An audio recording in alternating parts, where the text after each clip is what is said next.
Good morning sir. Good morning. സാറേ, നമ്മുടെ ഒരു ചോദ്യം. നമ്മുടെ ഈ അജിത് കുമാർ എന്ന പോലീസ് ഓഫീസറെ, MR അജിത് കുമാർ എന്ന പോലീസ് ഓഫീസറെ DGP ആക്കിയേ അടങ്ങും മുഖ്യമന്ത്രി. മറ്റെന്തിന് കടമ്പകൾ ഉണ്ടെങ്കിലും ആ കടമ്പകളൊക്കെ കടന്ന് അജിത് കുമാർ DGP ആകും. അങ്ങനെയാണ് ഈ പോക്ക് പോകുന്നത്. സാർ, എന്ത് തോന്നുന്നു? ഒരു ഉദ്യോഗസ്ഥന് വേണ്ടി ഇത്ര അധികം വഴിവിട്ട് ഒരു മുഖ്യമന്ത്രി ഇടപെടുന്നതിൽ എന്തൊക്കെയോ അദ്ദേഹം ഈ ഉദ്യോഗസ്ഥനിൽ നിന്ന് ഭയക്കുന്നില്ലേ? എന്താണ് സാർ നമുക്ക് പൊതുസമൂഹത്തിൽ നിന്ന് മനസ്സിലാക്കാനുള്ളത്? അതായത് മുഖ്യമന്ത്രി അധികാരമേറ്റപ്പോൾ തന്നെ നമ്മൾ ശ്രദ്ധിച്ച ഒരു കാര്യമുണ്ട്. കേരളത്തില് നാളിതുവരെയുള്ള ഒരു മുഖ്യമന്ത്രിമാരും വയ്ക്കാത്തത്ര ഉപദേഷ്ടാക്കളെ അദ്ദേഹം ആദ്യം തന്നെ നിയമിച്ചു. എനിക്ക് തോന്നുന്നത് 8 പേരെ നിയമിച്ചു. പിന്നീട് അതിന്റെ എണ്ണം വർദ്ധിപ്പിച്ചോ എന്നും സംശയമുണ്ട്.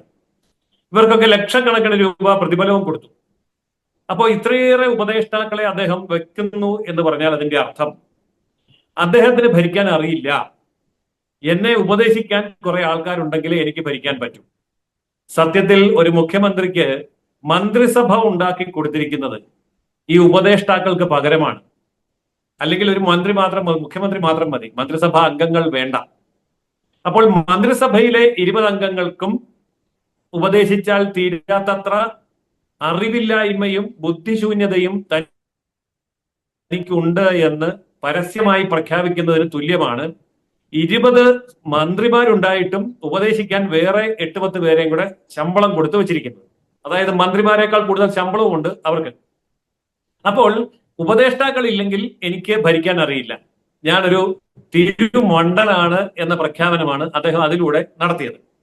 അതിനുശേഷം നമ്മൾ നോക്കിയാൽ കാണാവുന്ന ഒരു കാര്യമുണ്ട്. കേരളത്തിലെ മുഖ്യമന്ത്രി മാത്രം ചെയ്യുന്ന ഒരു കാര്യം, അതായത് സർവീസിൽ നിന്ന്, ഉന്നത സർവീസുകളിൽ നിന്ന് പിരിഞ്ഞു പോകുന്നവരെ വീട്ടിൽ വിടാൻ അദ്ദേഹം ഒരുക്കല്ല. അദ്ദേഹം അവരെയൊക്കെ വീണ്ടും പുനർനിയമിക്കുകയാണ്. അങ്ങനെ പുനർനിയമിക്കപ്പെട്ട IAS-കാര്, IPS-കാര് നിരവധി പേരുണ്ട്. ഇവർക്കെല്ലാം വീണ്ടും ശമ്പളം കൊടുക്കുകയാണ്. അവർക്ക് ചീഫ് സെക്രട്ടറി പദവിയിൽ നിന്ന്, DGP പദവിയിൽ നിന്ന് ഒക്കെ പിരിഞ്ഞു പോകുന്നവരെ സംബന്ധിച്ച് ലക്ഷക്കണക്കിന് രൂപ ശമ്പളം പുറമെ അവർക്ക് പെൻഷനുണ്ട്. ശമ്പളം കഴിഞ്ഞ് പിന്നെ പെൻഷനിലേക്ക് വരുമ്പോഴും ലക്ഷക്കണക്കിന് രൂപ പെൻഷനുണ്ട്. ആ ലക്ഷക്കണക്കിന് രൂപ പെൻഷൻ ഉള്ളവർക്ക് വീണ്ടും പുനർനിയമനം കൊടുത്ത് വീണ്ടും ശമ്പളം കൊടുക്കുകയാണ് എന്ന് പറയുമ്പോൾ അതില് സംസ്ഥാനത്തിനുണ്ടാവുന്ന പാഴ്ചെലവ് അത് ഒരു വലിയ കാര്യമാണ്. മറ്റൊന്ന്, ഈ പ്രൊമോഷൻ കിട്ടി താഴേന്ന് കയറി വരേണ്ടവരുടെ പ്രൊമോഷൻ തടയുന്നു എന്നുള്ളത് വേറൊരു കാര്യം. എന്നിട്ടും ഇവരെയൊക്കെ വെച്ചിരിക്കുന്നു. ഇപ്പൊ ലോക്നാഥ് ബെഹ്റ പോലെയുള്ള ആൾക്കാർ, അവരൊക്കെ അങ്ങ് വടക്കേന്ത്യയിൽ പോയി അവരുടെ നാട്ടിൽ ജീവിക്കേണ്ടവരാ. അവരെ വിടുന്നില്ല, അവരെ ഇവിടെ നിർത്തിയിരിക്കുക. നാട്ടിൽ ചെന്നാൽ കിട്ടുന്നതിനേക്കാൾ വലിയ പ്രതിഫലം ഇവിടെ കൊടുക്കുകയാണ്. ഞാൻ എല്ലാവരുടെയും പേര് എണ്ണി എണ്ണി പറയുന്നില്ല, ധാരാളം പേരുണ്ട്.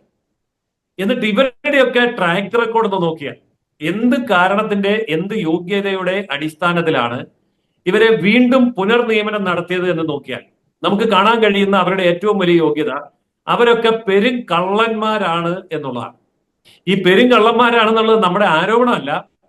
അന്വേഷണ ഏജൻസികളും കോടതികളും കണ്ടെത്തി ഇവരൊക്കെ മഹാ അഴിമതിക്കാരും കള്ളന്മാരും കൊള്ളക്കാരുമാണ് എന്ന് പച്ചയ്ക്ക് വിളിച്ചു പറഞ്ഞു കഴിഞ്ഞു.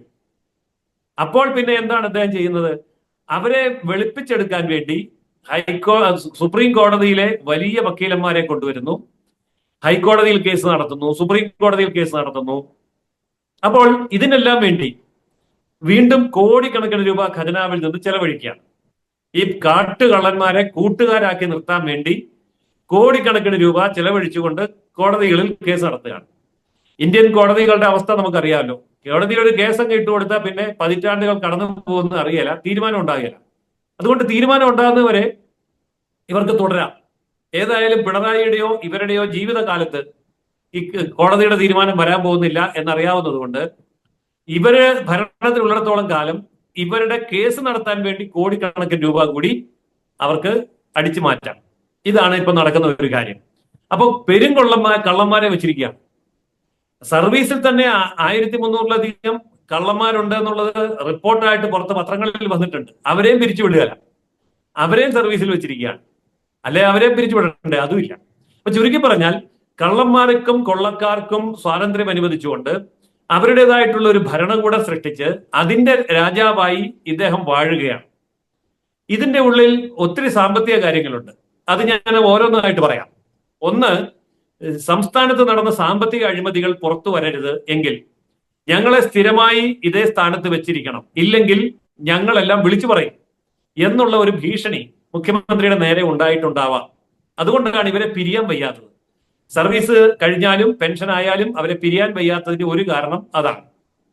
രണ്ടാമത്തെ കാരണം, വിദഗ്ധമായി കൊള്ള നടത്തി ഖജനാവിനെയും സംസ്ഥാനത്തെയും കട്ടുമുടിച്ച് പാരമ്പര്യമുള്ള ഇവരെ സംബന്ധിച്ച് ഇതിലും വലിയ കള്ളന്മാരെ കണ്ടെത്താൻ കഴിയാത്ത സ്ഥിതിക്ക് ഇവര് തന്നെ തുടർന്നോട്ടെ എന്ന് മുഖ്യമന്ത്രി വെച്ചിട്ട് കാണും. കാരണം സർവീസിൽ ഇനി ബാക്കിയുള്ളവർക്കൊന്നും ഇത്രയും വലിയ കള്ളന്മാരാകാൻ കഴിവില്ലാത്തവരായതുകൊണ്ട് അദ്ദേഹത്തിന് കിട്ടിക്കൊണ്ടിരിക്കുന്ന സേവനം നഷ്ടപ്പെടരുതല്ലോ. അതുകൊണ്ട് ഈ കള്ളന്മാർ തന്നെ തുടരട്ടെ. അതിന് ഇനിയിപ്പോ 4-5 ലക്ഷം കൊടുത്താലും അതാണ് ലാഭം.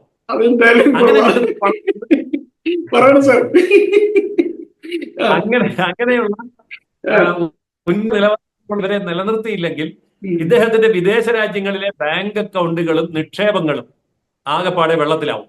അപ്പൊ അതിനുവേണ്ടി ഇവരെ തന്നെ നിലനിർത്തുന്നു എന്നുള്ളതാണ് മറ്റൊരു കാര്യം.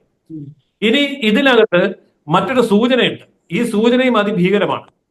അതായത് ഇപ്പോ പല ട്രിബ്യൂണലുകൾക്ക് മുമ്പാകെയും ലോകായുക്തയ്ക്ക് മുമ്പാകെയും ഹൈക്കോടതിക്ക് മുമ്പാകെയും ധാരാളം കേസുകൾ നിലനിൽക്കുമ്പോൾ ഇതിലൊക്കെ ജഡ്ജിമാരായിട്ടിരിക്കുന്നവർക്ക് മുഖ്യമന്ത്രി പിണറായി വിജയൻ കൊടുക്കുന്ന ഒരു പരോക്ഷമായ മെസ്സേജ് ഉണ്ട്. എനിക്ക് അനുകൂലമായി നിന്നാൽ നാളെ നിങ്ങൾ ഹൈക്കോടതി ജഡ്ജി സ്ഥാനത്ത് നിന്ന് റിട്ടയർ ചെയ്താൽ, ട്രിബ്യൂണൽ ചെയർമാൻ സ്ഥാനത്ത് നിന്ന് റിട്ടയർ ചെയ്താൽ, ലോകായുക്തയുടെ ജഡ്ജി എന്നുള്ള നിലയിൽ റിട്ടയർ ചെയ്താൽ നിങ്ങളെ ഞാൻ 5-10 ലക്ഷം രൂപ മാസ ശമ്പളം തന്ന് നിയമിച്ചു കൊള്ളാം. അതുകൊണ്ട് നിങ്ങൾ വിധി പ്രഖ്യാപിക്കുന്നതൊക്കെ എനിക്ക് അനുകൂലമായിരിക്കണം, എന്നെ വെള്ളം പൂശാൻ വേണ്ടി ആയിരിക്കണം. ഈ ഒരു വലിയ മെസ്സേജാണ് ഇതിലൂടെ ഇദ്ദേഹം കൊടുത്തുകൊണ്ടിരിക്കുന്നത്. അപ്പോൾ അഴിമതി എങ്ങനെ നടത്തണമെന്നുള്ളതിന്റെ ഏറ്റവും ശാസ്ത്രീയമായ ഉദാഹരണമാണ് പിണറായി വിജയന്റെ ഈ ഭരണം. അപ്പൊ അതൊക്കെ ഇതിന്റെ പിന്നിലുള്ള ചില കാര്യങ്ങളാണ്, സാമ്പത്തികമായിട്ടുള്ള ചില കാര്യങ്ങളാണ്. ഇനി ഇതോടൊപ്പം മറ്റു ചില കാര്യങ്ങളുണ്ട്. ഈ സാമ്പത്തിക സ്രോതസ് ഇങ്ങനെ ഖജനാവിനെ മറ്റൊരു പാരലൽ ഖജനാവാക്കി മാറ്റുകയാണ്. ഇപ്പോ ഊരാളുക്കൽ സൊസൈറ്റി, കേരള ഖജനാവിനെ അവിടെ ഇരിക്കുന്ന പണമെടുത്ത് ഊരാളുക്കൽ സൊസൈറ്റിയിലേക്ക് അങ്ങ് വെക്കാൻ പറ്റില്ല. അതിന് നിയമപരമായിട്ട് ചില കോൺട്രാക്റ്റുകൾ, ചില കരാറുകൾ, ചില പണികൾ, നിർമ്മാണ പ്രവർത്തനങ്ങൾ എന്ന പേരിൽ ഇതെല്ലാം കൊണ്ടുവരികയാണ്. ഇത് ചെയ്യുമ്പോൾ ഇപ്പൊ നമ്മുടെ ചർച്ചയിൽ നമ്മുടെ കണ്ണിൽപ്പെടുന്നത് 10-12 ഉന്നത ഉദ്യോഗസ്ഥന്മാർ മാത്രമാണെങ്കിൽ ഇവിടെ 5 ലക്ഷത്തിൽ പരം, കൃത്യമായിട്ട് പറഞ്ഞാൽ ഏതാണ്ട് 5.25 ലക്ഷം പേര് സർക്കാർ ഖജനാവിൽ നിന്ന് ശമ്പളവും പെൻഷനും പറ്റുന്നുണ്ട്. അവിടെ ഇതുപോലെ ഒരു കൊള്ള നടക്കുന്നുണ്ട്. അതിന്റെ കണക്ക് ഞാൻ പറയാം. അതായത് നമുക്ക് 2.25 ലക്ഷം പേര് സംസ്ഥാന സർക്കാർ സർവീസിലും ഏതാണ്ട് 2.5 ലക്ഷത്തോളം പേര് സ്വകാര്യ സ്കൂൾ കോളേജ് മാനേജ്മെന്റിലെ എയ്ഡഡ് മേഖലയിലും വർക്ക് ചെയ്യുന്നുണ്ട്. 5.25 ലക്ഷം പേര് അങ്ങനെ വർക്ക് ചെയ്യുന്നു. അപ്പൊ ഇവർക്ക് ശമ്പളം കൊടുക്കുമ്പോൾ മറ്റ് സംസ്ഥാനങ്ങളിൽ ഒരു നിയമമുണ്ട്, 10 വർഷം കൂടുമ്പോഴാണ് ശമ്പളം കൂട്ടുന്നത്. പക്ഷെ കേരളത്തിൽ ശമ്പളം കൂട്ടുന്നത് 5 വർഷം കൂടുമ്പോഴാണ്. അപ്പോൾ ഉദ്യോഗസ്ഥന്മാരെല്ലാം കൂടെ നിൽക്കും, എല്ലാ അഴിമതിക്കും കൂട്ടുനിൽക്കും, ആരും യാതൊരു രീതിയിലും സർക്കാരിന് തലവേദന ഉണ്ടാക്കിയല്ല. പക്ഷേ ഇതിൽ നിന്ന് ഇവര് ലെവി പിരിക്കുന്നുണ്ട്. അതായത് ഞാനൊരു സർക്കാർ ഉദ്യോഗസ്ഥനോട് ചോദിച്ചു, നിങ്ങൾക്ക് കുശാലല്ലേ, 5 കൊല്ലം കൂടുമ്പോൾ നിങ്ങൾക്ക് ശമ്പള വർധനവ് കിട്ടി, അതുപോലെ തന്നെ നിങ്ങൾക്ക് പെൻഷൻ വർധനവ് കിട്ടുന്നു, ഇത് ഒരു നല്ല കാര്യമല്ലേ എന്ന് ചോദിച്ചപ്പം ഇയാൾ എന്നോട് പറഞ്ഞത് അതൊരു തട്ടിപ്പാണ് സാർ, പറയാൻ പേടിയാണ്. ഞാൻ ചോദിച്ചു അതെന്താ? 12 മാസം ജോലി ചെയ്യണം, 2 മാസത്തെ ശമ്പളം പിരിവായിട്ട് ട്രേഡ് യൂണിയന് കൊടുക്കണം. ട്രേഡ് യൂണിയൻ ആയതാണ് ഏറ്റവും വലുത്, CITU ആണ്. അങ്ങനെ CITUവിന് കേരളത്തിലെ തങ്ങളുടെ അംഗങ്ങളിൽ നിന്ന് 2 മാസത്തെ ശമ്പളം അത് 5-8 ഹെഡിലാണ് പിരിക്കുന്നത്. നേരെ വീതമൊന്നും പറഞ്ഞല്ല പിരിക്കുന്നത്. സംസ്ഥാന സമ്മേളനത്തിൽ ഒരു പിരിവ്, ജില്ലാ സമ്മേളനത്തിൽ ഒരു പിരിവ്, താലൂക്ക് സമ്മേളനത്തിൽ ഒരു പിരിവ്, യാത്രയയപ്പ്, ആരെങ്കിലും യാത്ര പോയാൽ യാത്രയയപ്പ് സമ്മേളനത്തിൽ ഒരു പിരിവ്, ജില്ലാ കമ്മിറ്റി ഓഫീസ് പണിയാൻ ഒരു പിരിവ്, സ്റ്റേറ്റ് കമ്മിറ്റി ഇങ്ങനെ ഒരു 8 മുതൽ 12 വരെ പിരിവ് എല്ലാ കൊല്ലവും ഉണ്ട്. ഈ പിരിവെന്ന് പറയുന്നത് 2 മാസത്തെ ശമ്പളത്തിന് തുല്യമായ തുകയാണ്. അപ്പൊ 2 മാസത്തെ ശമ്പളം CITUവിന് കൊടുക്കണം. ഇതുവഴി ആ ട്രേഡ് യൂണിയൻ ലഭിച്ചുകൊണ്ടിരിക്കുന്ന വരുമാനം 400 കോടി രൂപയാണ് കുറഞ്ഞത്. അതിൽ കൂടുതലാണ് എങ്കിലും കുറഞ്ഞത് 400 കോടി രൂപയാണ് വരുന്നത്. അപ്പൊ 400 കോടി രൂപ കൊള്ളയടിക്കുകയാണ് സർക്കാർ ഉദ്യോഗസ്ഥന്മാര്. അപ്പൊ ഞാൻ ചോദിച്ചു, നിങ്ങൾക്ക് പ്രതിഷേധിച്ചുകൂടെ? അയ്യോ, പ്രതിഷേധിക്കാൻ പേടിയാണ് സാറേ. പ്രതിഷേധിച്ചാൽ സ്ഥലം മാറ്റും, പ്രതിഷേധിച്ചാൽ പ്രൊമോഷൻ തടയും, പ്രതിഷേധിച്ചാൽ കള്ളക്കണക്ക് എഴുതും, കള്ളക്കേസ് കൊടുക്കും, ഇനി പ്രതിഷേധിച്ചാൽ പെൻഷൻ തടയും. അതുകൊണ്ട് വലിയ ബുദ്ധിമുട്ടാണ്. അപ്പൊ ഞാൻ ചോദിച്ചു, നിങ്ങൾക്ക് പെൻഷൻ ആയി കഴിഞ്ഞിട്ട് ഫ്രീ ആകുമല്ലോ, അപ്പൊ പ്രതിഷേധിച്ചുകൂടെ? അപ്പോഴും പ്രതിഷേധിക്കത്തില്ല. കാരണം പെൻഷൻ മേടിക്കണ്ടേ? ഇത് ഈ ട്രേഡ് യൂണിയന്റെ ഉദ്യോഗസ്ഥന്മാരാണല്ലോ ഞങ്ങൾക്ക് പെൻഷൻ തരണ്ടേ. അതുകൊണ്ട് ഞങ്ങളുടെ പെൻഷനിൽ കുഴപ്പമുണ്ടാക്കാതിരിക്കാൻ വേണ്ടി മരണം വരെ ഈ അടിമത്തം സഹിക്കല്ലാതെ ഒരു രക്ഷയില്ല. കാരണം ട്രേഡ് യൂണിയനിസം അത്ര ശക്തമാണ്. അപ്പോൾ നോക്കൂ, IAS റിട്ടയർഡ് ചീഫ് സെക്രട്ടറി മുതൽ ഇങ്ങേയറ്റം താഴെയുള്ള ഗേറ്റ് കീപ്പർ, പ്യൂൺ, സ്വീപ്പർ വരെയുള്ളവരെ കൊള്ളയടിക്കുന്ന ഒരു വലിയ കൊള്ള സംഘം നിയമവിധേയമായി പ്രവർത്തിക്കുകയാണ് ഭരണത്തിന്റെ തണലിൽ നമ്മുടെ സംസ്ഥാനത്ത്. അപ്പോൾ ഇതൊന്നും നമ്മളിപ്പോൾ ഈ പറയുന്ന കാര്യങ്ങളൊക്കെ കൊള്ളയാണെന്ന് പറഞ്ഞാൽ ഒരു ചോദ്യം ചോദിക്കും, അങ്ങനെയാണ് ആരുടെയും പരാതിയില്ലല്ലോ എന്ന്. ഇപ്പൊ എക്സാലോജി കേസിൽ മുഖ്യമന്ത്രി ചോദിച്ചതല്ലേ, വീണയ്ക്ക് പരാതിയില്ല, അതുപോലെ തന്നെ CMRNനും പരാതിയില്ല, കർത്തായ്ക്കും പരാതിയില്ല, വീണയ്ക്കും പരാതിയില്ല, എനിക്കും പരാതിയില്ല, പിന്നെ നിങ്ങൾക്ക് എന്താ പരാതി? ഇതല്ലേ ചോദ്യം. അപ്പൊ ഈ തരത്തിൽ യുക്തിഭദ്രമായിട്ടാണ് മോഷ്ടിക്കുന്നത്. സത്യത്തിൽ സംഭവിക്കുന്നത് എന്താ? രാജ്യം അല്ലെങ്കിൽ നമ്മുടെ സംസ്ഥാനം കടക്കണിയിലേക്ക് വീണ് യാതൊരു വിധത്തിലും മുന്നോട്ട് പോകാൻ പറ്റില്ല. ഇപ്പൊ 100 രൂപ ഖജനാവിലേക്ക് വന്നാൽ 92 രൂപയും പോകുന്നത് പെൻഷനും ശമ്പളത്തിനും കടമെടുത്തതിന്റെ പലിശയ്ക്കും വേണ്ടിയാണ്. 8 രൂപ മാത്രമാണ് ജനക്ഷേമ പ്രവർത്തനങ്ങൾക്ക് വേണ്ടി കിട്ടുന്നത്. ആ ജനക്ഷേമ പ്രവർത്തനം എന്ന് പറയുന്നത് 8 രൂപയുടെ കമ്മീഷനും എല്ലാം കഴിഞ്ഞ് ജനങ്ങളിലേക്ക് എത്താൻ ഒന്നുമില്ല. കേന്ദ്ര ഗവൺമെന്റ് വല്ലതും പണിതാൽ അവിടെ പോയി നിന്ന് ഫോട്ടോ എടുത്തിട്ട് ഞങ്ങളുടെ നേട്ടമാണെന്ന് പറഞ്ഞ് പ്രഖ്യാപിക്കല്ലാതെ കേരളത്തിന്റെ നയാ പൈസ മുടക്കി ഒരു വിധത്തിലുള്ള പ്രവർത്തനങ്ങളും ഇവിടെ ചെയ്യുന്നുമില്ല. അപ്പോൾ ഈ ഒരു സിസ്റ്റം നിലനിർത്തിക്കൊണ്ടുപോയാൽ ഗുണം എന്താണെന്നറിയാമോ? 3ാമത്തെ ഭരണം ഉറപ്പാണ്.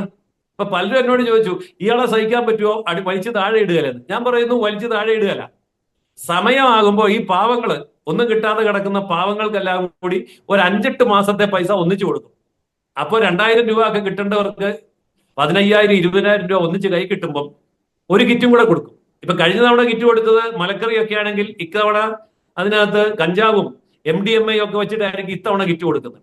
അതോടുകൂടി ഭൂരിപക്ഷം ഉറപ്പായി. അപ്പൊ ഇങ്ങനെ കിറ്റ് കൊടുക്കുന്നതോടെ ഭൂരിപക്ഷം ഉറപ്പായി. പിന്നെ സർക്കാർ ഉദ്യോഗസ്ഥന്മാർക്കും പെൻഷൻകാർക്കും ആനുകൂല്യങ്ങൾ അങ്ങ് പ്രഖ്യാപിച്ചു. 1-2 ഗഡു അതും കൂടെ കൊടുത്തു കഴിഞ്ഞാൽ പൊതുസമൂഹത്തിന്റെ കാര്യം ഉറപ്പായി. ഇനി പത്രക്കാർ ഇത് എഴുതാതിരിക്കാൻ വേണ്ടി, ചാനലുകാർ ഇത് കാണിക്കാതിരിക്കാൻ വേണ്ടി അവർക്ക് പരസ്യം കൊടുക്കും. പരസ്യം കൊടുത്തതിന്റെ പൈസ കൊടുക്കാൻ ബാക്കിയുണ്ടെന്ന് എല്ലാവരും പറയുന്നുണ്ട്. ആ പൈസ കൊടുക്കാനുള്ള കുടിശ്ശികയും പുതിയ പരസ്യവും കൂടെ, അതായത് പിണറായി സർക്കാരിന്റെ 10ാം വർഷത്തെ വികസന പ്രവർത്തനങ്ങൾ എന്നും പറഞ്ഞൊരു 10 പേജ് ഫുൾ പേജ് പരസ്യവും കൂടെ കൊടുത്താൽ മാധ്യമങ്ങളും ഇദ്ദേഹത്തിന് അനുകൂലമായി. അപ്പോ എങ്ങനെ 3ാം തവണ അധികാരത്തിൽ വരണമെന്ന് അദ്ദേഹത്തിന് വളരെ വ്യക്തമായിട്ട് അറിയാം. ഇതെല്ലാം കൂടെ കേട്ട് കഴിയുമ്പോൾ ആടിനെ പട്ടിയാക്കിയതുപോലെ പ്രബുദ്ധ മലയാളി ചിന്തിക്കും, അപ്പൊ നമ്മൾ ഇത്രയും കാലം കേട്ടത് പിണറായി വിജയൻ മോശമാണെന്നാണല്ലോ, അയ്യോ ഈ പാവത്തിനെയാണോ നമ്മൾ സംശയിച്ചത്, നല്ല പുന്നാര മുഖ്യമന്ത്രി, ഒന്നുകൂടെ ഇരുന്നോട്ടെന്ന് വെക്കും. ഇതാണ് സംഭവിക്കാൻ പോകുന്നത്. അപ്പൊ ഞാൻ എന്റെ ചോദ്യം ഇതായിരുന്നു സാർ. അജിത് കുമാർ ഒന്ന് ഇടപെടുകയാണ്.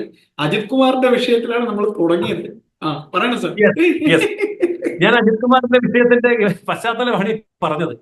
അപ്പോൾ ഇങ്ങനെയുള്ള ഇദ്ദേഹത്തിന്റെ ഈ ഒരു ഭരണ സംവിധാനത്തിന്റെ തുടർച്ചയിലേക്ക് കൊണ്ടുപോകണമെങ്കിൽ ഇദ്ദേഹത്തോടൊപ്പം ഇരുന്ന് കട്ടും മോഷ്ടിച്ചും കൊള്ളയടിച്ചും നല്ല പരിചയമുള്ള, ഇദ്ദേഹത്തിനെതിരെയുള്ള കേസുകളുടെ മുഴുവൻ രേഖകളും മുക്കി ഇദ്ദേഹത്തെ അലക്കി വെളുപ്പിച്ചെടുത്ത അജിത് കുമാർ എന്ന് പറയുന്നത് അനിവാര്യമായ രാജഗുരുവാണ്.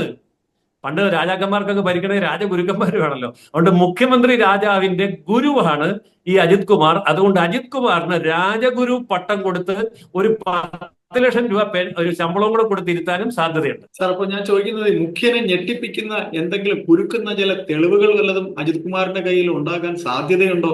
അതുകൊണ്ടാണോ അയാളെ അങ്ങനെ വിടാതെ പിടിച്ചിരിക്കുന്നത്? അങ്ങനെ കൂടെ പറഞ്ഞൂടെ സാർ? മുഖ്യനെ കുരുക്കാൻ ഇവിടെയുള്ള ഈ പറഞ്ഞ ഞാൻ പറഞ്ഞ ലോക്നാഥ് ബെഹ്റയും അതുപോലെ മറ്റേ ചീഫ് സെക്രട്ടറിമാരായിരുന്ന ആൾക്കാരും അടക്കമുള്ളവരുടെ കയ്യിൽ ഇദ്ദേഹത്തിന്റെ എല്ലാ രഹസ്യങ്ങളുടെയും തെളിവുകളുണ്ട്. ഞാനിത് വെറുതെ ആരോപിക്കുന്നതല്ല. ഒരു ഉന്നതമായിട്ടുള്ള ഒരു IPS ഉദ്യോഗസ്ഥൻ പെൻഷനായി കഴിഞ്ഞപ്പോൾ അദ്ദേഹം നടത്തിയ ഒരു വെളിപ്പെടുത്തലുണ്ട്. അതിൽ അദ്ദേഹം പറയുന്നു, ഏതെങ്കിലും ഒരു മന്ത്രി അല്ലെങ്കിൽ ഒരു MP ഒരു MLA എന്തെങ്കിലും ഒരു പൈസയുടെ അഴിമതി നടത്തണമെങ്കിൽ അതിന് ആ ഡിപ്പാർട്ട്മെന്റിലെ ഉദ്യോഗസ്ഥന്മാരുടെ പിൻബലവും പിന്തുണയും ഉണ്ടായിരിക്കണം. ഇല്ലെങ്കിൽ ഒരു മന്ത്രിക്ക് ഒരു പൈസയുടെ അഴിമതി നടത്താൻ സാധ്യമല്ല. എന്ന് പറയുമ്പോൾ ഈ പറയുന്ന ഉദ്യോഗസ്ഥന്മാർ ഇവർക്കൊക്കെ വേണ്ടി അഴിമതിക്ക് വേണ്ടി ഒപ്പിട്ട് കൊടുത്തിട്ടുണ്ട്. അതിന്റെ പ്രതിഫലം ഇവർ പറ്റിയിട്ടുമുണ്ട്. ഇതിന്റെ തെളിവ് ഇവരുടെ കയ്യിലുണ്ട്. അതുകൊണ്ട് ഈ തെളിവ് പുറത്തേക്ക് വിട്ടാൽ പിണറായി വിജയൻ ഇല്ല. അങ്ങനെ പിണറായി വിജയനെ ഈ പെരുങ്കള്ളന്മാര് ഹൈജാക്ക് ചെയ്ത് വെച്ചിരിക്കുക. അതിന് കാരണം ഭരണപരമായി ഒന്നും ചെയ്യാനുള്ള കഴിവില്ലായ്മയും അറിവില്ലായ്മയാണ്. വെള്ളക്കടലാസിക മേടിച്ചിട്ട് ചുമ്മാ നോട്ടടിക്കണമെന്ന് പറയുന്ന തോമസ് ഐസക്കിനെ പോലെയുള്ള ആഗോള കമ്മ്യൂണിസ്റ്റ് സാമ്പത്തിക വിദഗ്ധന്മാരൊക്കെയാണല്ലോ ഇദ്ദേഹത്തിന്റെ കൂടെ ഉള്ളത്. അപ്പൊ പിന്നെ ഇതല്ലാതെ വേറെ മാർഗമില്ല. അതുകൊണ്ട് പിണറായി വിജയൻ ശരിക്കും പറഞ്ഞാൽ ഇവരുടെ തടവറയിലാണ്. ഏതായാലും ഉപദേശകരെല്ലാവരും കൂടെ ഉപദേശിച്ച് ഒരു പരുവത്തിലാക്കിയിട്ടുണ്ട്. അപ്പൊ നമ്മളിതെല്ലാം കണ്ട് സാറ് പറഞ്ഞ പോലെ കിറ്റും പെൻഷൻ തുകയും ഒക്കെ കൊടുത്ത് വായൊക്കെ അടപ്പിച്ച് ഇനി ഒരിക്കൽ കൂടെ നമുക്ക് ഈ പണ്ടാരങ്ങളെ സഹിക്കേണ്ടി വരുമോ ദൈവമേ എന്ന് മാത്രമേ നമുക്കിതിൽ പറയാനുള്ളൂ, അല്ലേ സാർ? അതേ ഉള്ളൂ. അതാണ് ഇപ്പോൾ കാണുന്ന ലക്ഷണം. പക്ഷേ ഞാനിത് പറയാൻ ഇതിനെതിരായി കേരളീയ